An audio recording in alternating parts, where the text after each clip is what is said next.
Ginawang ehemplo ng Malacanang si Pasig City Mayor Vicky Soto sa iba pang mga lider ng mga lokal na pamahalaan pagdating sa pagsisiwalat ng mga anomalya sa mga flood control projects. Si Catherine Landicho magbabalita.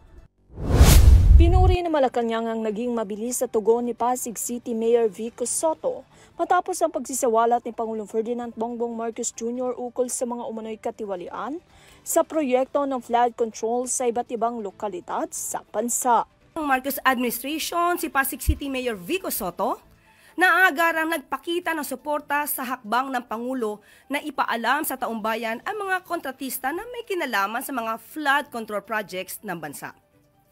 Kagaya ni Mayor Vico Soto, hinihikayat din ng Malacanang ang lahat ng local government officials na makiisa sa panawagan ng pamahalaan na mag-report sa Pangulo patungkol sa mga maanumalyang flood control projects. Hinimok ng palasyo ang iba pang opisyal ng mga lokal na pamahalaan o LGUs na tularan ng ipinamalas sa malasakit at kaltapangan ni Mayor Soto sa paglalantad ng mga irregularidad.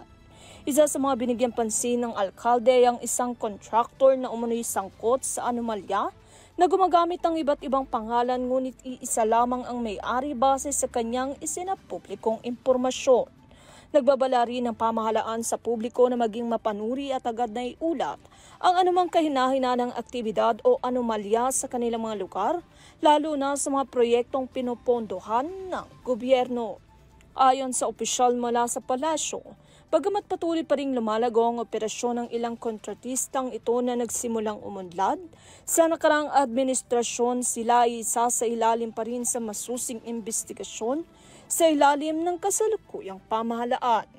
Kahapon lamang nang isinapubliko ng Pangulo ang listahan ng mga kontraktor na humawak sa libu-libong flood control projects sa iba't ibang bahagi ng bansa.